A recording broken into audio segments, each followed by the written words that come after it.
Step 1 for the Viking DUC Quick Ground Adjustable Propeller assembly. This is obviously very critical so parts move smoothly and freely. Grab the front hub. The front hub has the carrier in it, this machine piece that actually moves the blades back and forth. As you can see, it moves back and forth. When you look at it from the other side, you can see this pops in and out. Now, of course, when that's all bolted down, when you rotate this, that's what's pushing this carrier in and out, and that's what adjusts the blades. So number one, grab this piece, put it down on the table, rotate it until the triangular pieces, the flat spots on the triangular pieces, are parallel with the openings for the propeller blades. Here's an observation now. When you try to rotate this block to engage it into the carrier, observe the fact that this snap ring sticks out further than the flat on the block. So turn the snap ring so that it is not on the horizontal part that you're trying to engage into the carrier, that it's 90 degrees to that. Otherwise it will scrape and damage the carrier. Okay, so we're doing this single-handedly. So basically, as you see, I've moved this square block into this carrier, and I'm holding the blade like this, 90 degrees to where it's going to end up. Now I'm going to rotate it down into the spot where it's going to eventually end up. Okay, so here's the blade already laying down in there. So basically, see how I have to swing it up in order to pull it out. So that's how it's done. Carefully wiggle that square piece in there and then rotate the blade down, and then do that with the other two blades.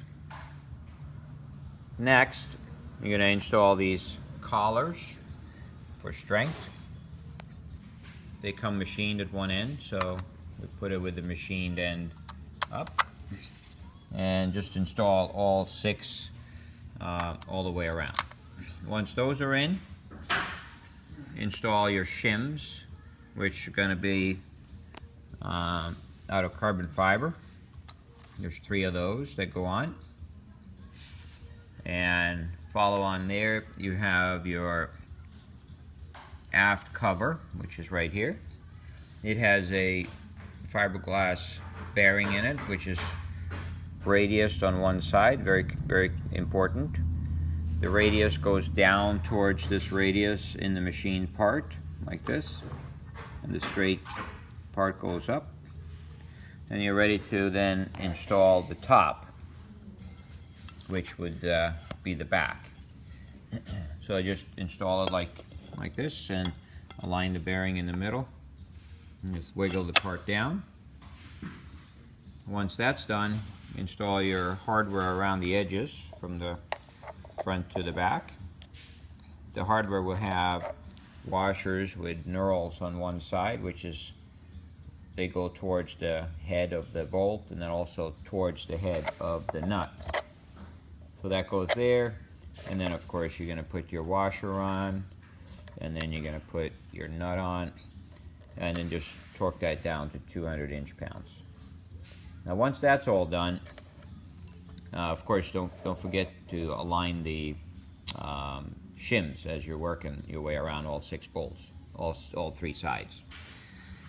Then when you're ready, you're going to put your prop extension on here, and then put the whole thing onto the airplane, and grab your mounting bolts, which will also have a knurled washer.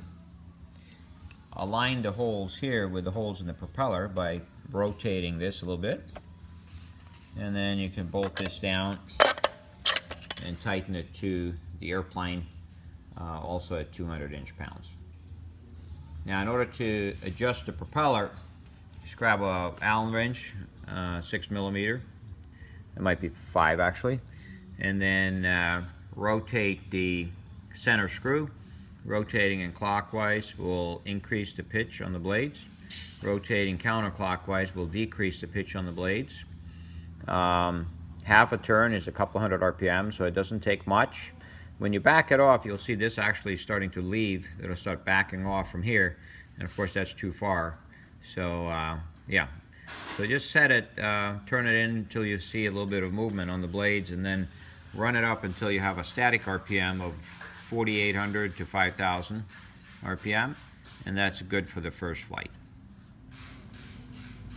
Of course, the spinner can also be installed if you do want to use a spinner, and it then goes on between it goes against the carbon fiber. So you would then put the prop spacer onto the engine first, then you would put the spinner bulkhead, and then you would put the propeller on, and then the long bolts.